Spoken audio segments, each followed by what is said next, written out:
start na naman dito ng TLPH. E mukhang hindi na nga makakalapit pa ng tuluyan. That is gonna be a Turtle Lane. Uy, cleaning Aspen naman na dito. And real manipulation kami from Aqua. Pasok ka lang hinahabol sila. A beautiful measure there strike coming from Sanji. At talagang nagpawala na ang TLPH. Pero si KelVJ, hindi pinapalagan. Ito tatlong miyembro. Pero siya ay may ipit. Aabutan pa nga ba? And it Grabe itong ginagawa ng TLMen. Sinasayang nila yung mga skills ng AP Brendol. Ako po. Dol! Siya na tatlo, pero tinatanong Dol! Pero ang chan naman yung backup! Bender airstrike right on time! Kamingin from Sanji at si James Ross makakaligtas! Kakulit may iipit ka na din. Doing it again pero di pa tapos. Abutin si JP, gusto na ng counter. Andito na nga yung Cleaving Axe. Abutan niya ba? KelVJ will secure the kill. Maaari siyang maipit dito. Wala nga lang tinamaan.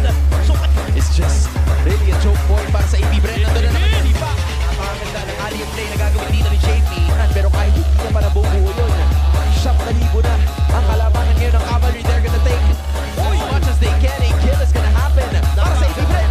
Shutdown na yun ay sobrang crucial. Isama mo pa dito si Daddy JP. Masyado ata na masobrang TLPH. At maaari lang mag-retaliate ang AP Bren. Si RTC nakasakay na sa kauntuhan. At naabutan niya si Aqua sa may bandang Deadly.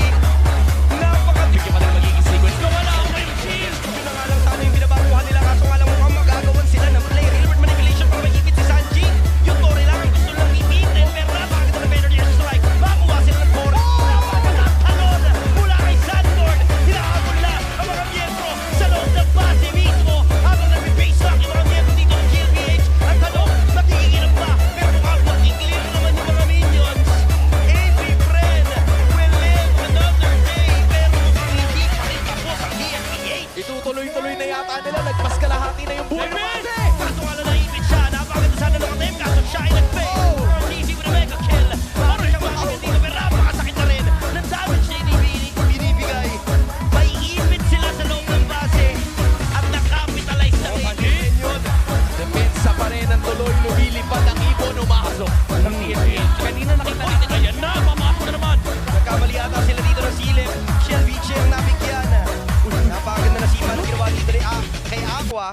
Kaya wala na rin yung backup na kanilang inaasahan. Pero mukhang mag-go dito ang TLPH. Nalang wala ba na nangyayari pero mukhang mag-combine. At nandito na nga yung real world manipulation. Oh my Hindi gosh! magiging enough. Blazing deal sa mukha. Bibigyan ata sila. At mukhang sasayawan sila ni Jizu.